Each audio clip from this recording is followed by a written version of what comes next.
There's a psychological school of thought that says if a child isn't loved properly, there are normally two routes the child will take. Either way it goes, the child internalizes the parent's inability to love them properly and never believes it's something wrong with the parent. The child always believes it's something wrong with itself. So the two paths that the child has access to are either becoming antisocial or becoming a people pleaser. The dynamics of both in the specific psychological studies are there, but that's for another video because I personally want to share my experience of taking both routes.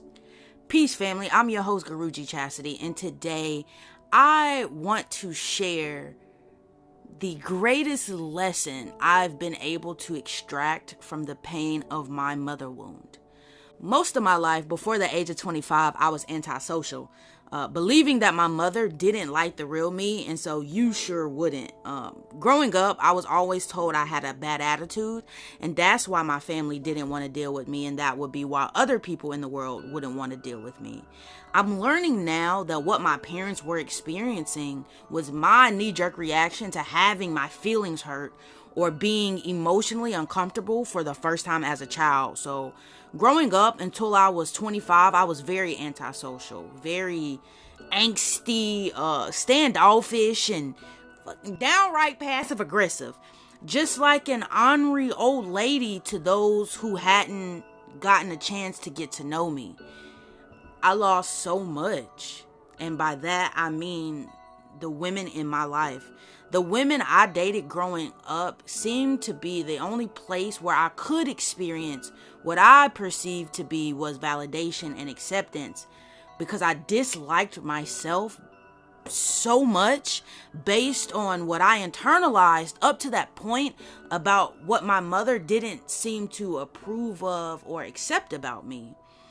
And so we fast forward to 25, and it's like I'm on the brink of losing again, and it feels like a lot more than what was at stake, when I was a child. At this point in my life, being 25, it's like I had lost my partner, I lost my friends, I had lost entire 2 businesses, and I was like, okay, that's when I made the choice where I was like, I can't die like this. I cannot be left behind. I cannot be this closed off, this forgotten. And so I started creating Guruji, the other path, the opposite extreme.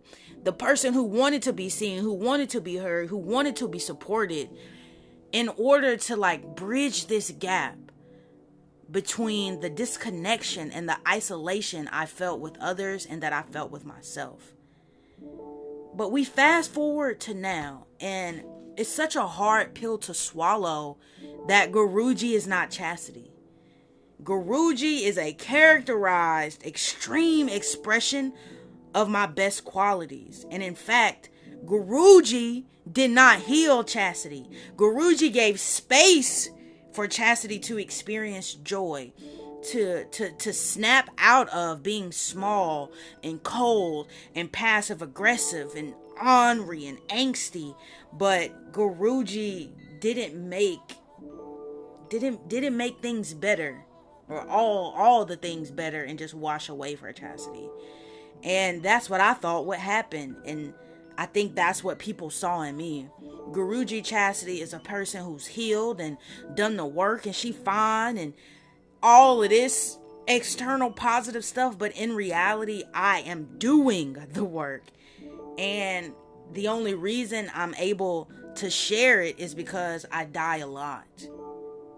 I die so many times to the version of myself, or the versions of myself that I don't enjoy. And so I rebirth myself multiple times, and that comes naturally to me.